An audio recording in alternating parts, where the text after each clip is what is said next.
Good morning વિદ્યાર્થી મિત્રો, કેમ છો બધા? મજામાં છો મિત્રો? આપણે ધોરણ 7 ની અંદર રાશિઓની તુલના પ્રકરણમાં આપણે 7.2 માં 8મા નંબરનો દાખલો 9મા નંબરનો દાખલો પહોંચ્યા છે.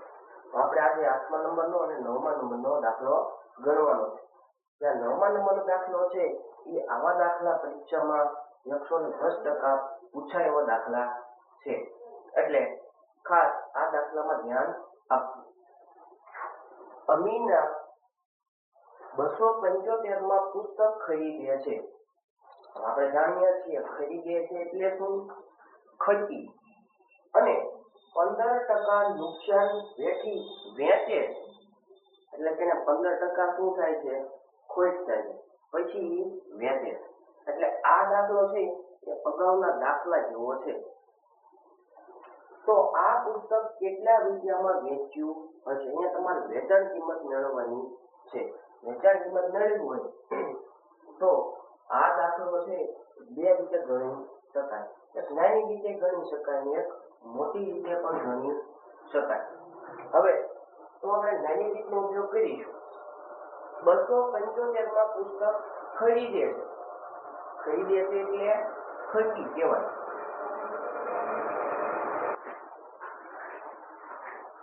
તો 275માં પુસ્તક ખરીદે. તો આપણે એવું માની લઈએ કે 275માં પુસ્તક લાવ્યો અને 275માં પુસ્તક વેચ્યું.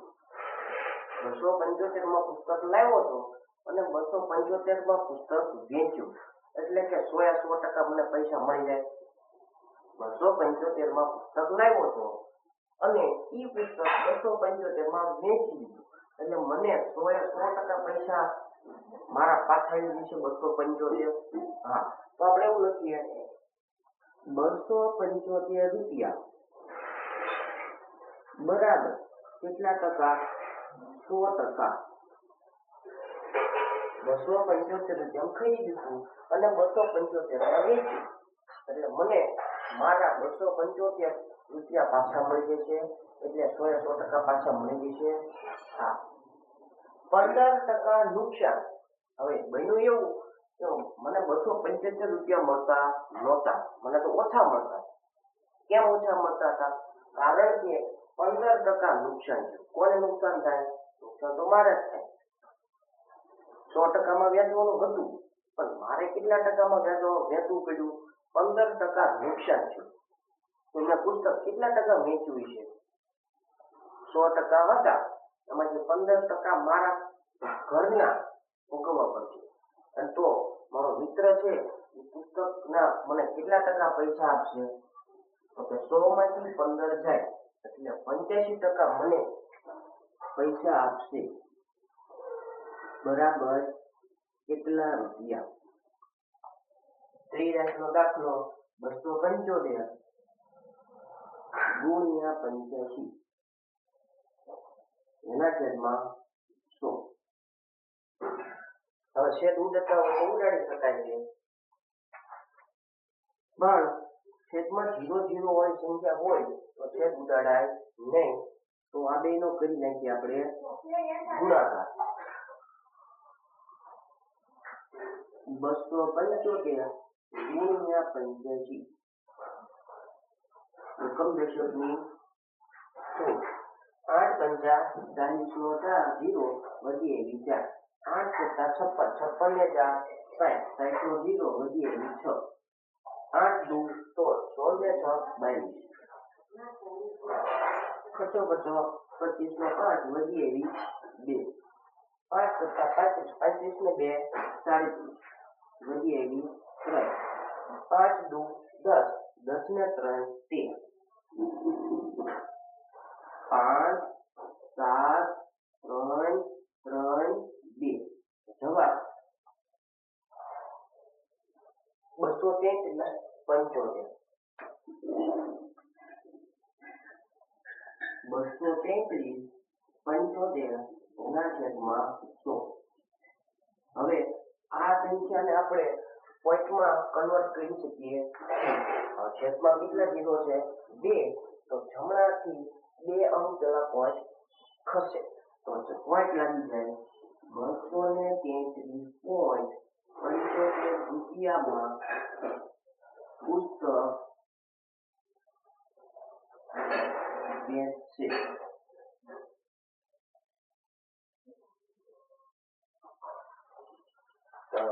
મોસ્ટલી દાખલા ખાસ આના માટેનું સૂત્ર છે I બરાબર PRT છેદમાં 100. વ્યાજ મુદ્દલનું સૂત્ર છે તમે છૂટી પાડી દો વ્યાજ વત્તા મુદ્દલ. તો તમને P R અને T એના વિશે માહિતી હોવી પડે. તો અહીંયા એવું કહે છે 3 વર્ષ. વર્ષ એટલે શું? T બરાબર 3 વર્ષ. મુદ્દલ એટલે આપણે લખાયું હતું ઇન્ટ્રોડક્શન ના વિડીયોમાં. મુદ્દલ એટલે E બરાબર 12,000 રૂપિયા. વાર્ષિક વ્યાજનો દર એટલે એનું નામ આપ્યું છે આપણે R બરાબર 12%. હવે આપણે મેળવવું છે વ્યાજ મુદ્દલ. તો સાદું વ્યાજ મેળવવું પડે. સાદું વ્યાજનું સૂત્ર છે I બરાબર PRT. ની કિંમત આપણી પાસે છે કેટલી છે 12,000 ગુણ્યા R ની કિંમત છે 12. અહીંયા ટકા લેવાના નથી કારણ કે વ્યાજનો દર ટકામાં જ હોય એટલે ટકાની નિશાની આપણે લેવાની નથી. T ની કિંમત 3 એના છેદમાં 100.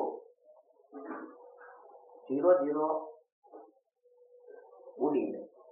વધુ શું 120 12 અને 3 120 ગુણ્યા 12 ગુણ્યા 3.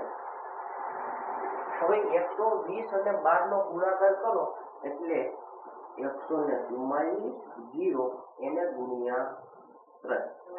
કેમ? કારણ કે 12 ગુણ્યા 12 કરો તો 12 નો વર્ગ થાય 144 અને એક 0 બાકી હતો એ 0 જ દીધો એટલે એનો ગુણાકાર થઈ. હવે આનો ગુણાકાર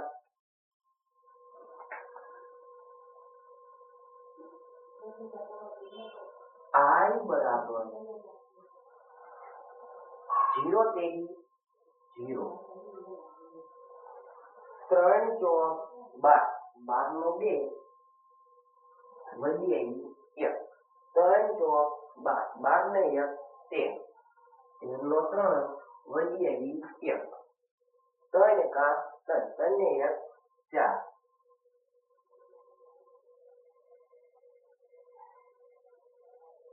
રૂપિયા. આ થયું સાદું વ્યાજ. આપણે સાદું વ્યાજ મેળવવાનું નથી, આપણે વ્યાજ મુદ્દલ શોધવાનું છે.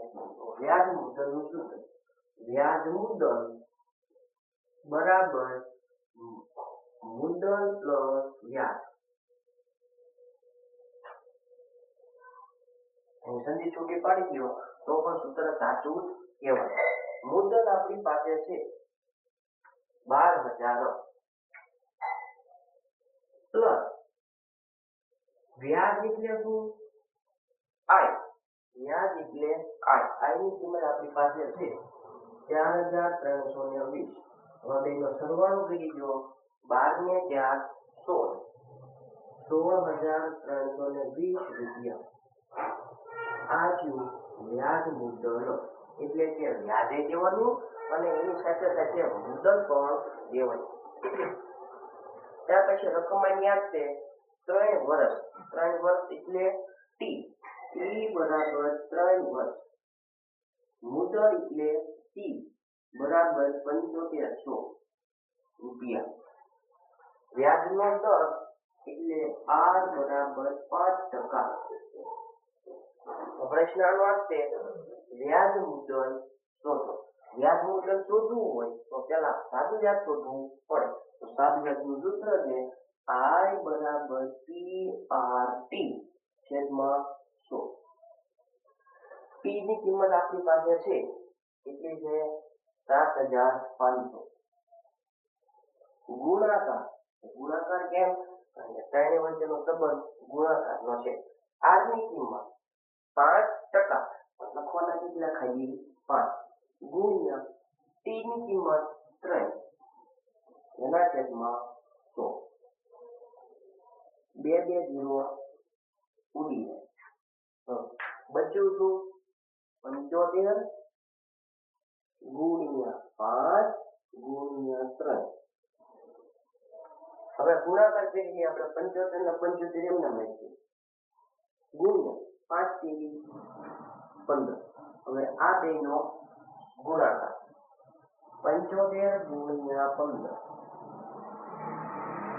0 8 એકા 5 7 એકા 7 25 25 5 + 35 ને 2 37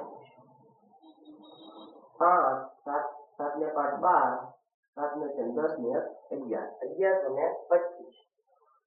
1125 રૂપિયા આ જવાબ કોનો સાદું વ્યાજ એટલે કે આર પણ આપણે આય શોધવાનો નથી આપણે વ્યાજ મુદ્દલ શોધવાનું છે તેથી વ્યાજ મુદ્દલનું સૂત્ર વ્યાજ મુદ્દલ બરાબર મુદ્દલ વત્તા વ્યાજ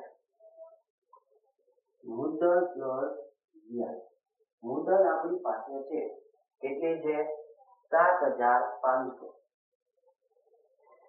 પ્લસ વ્યાજ આપણી પાસે છે 1125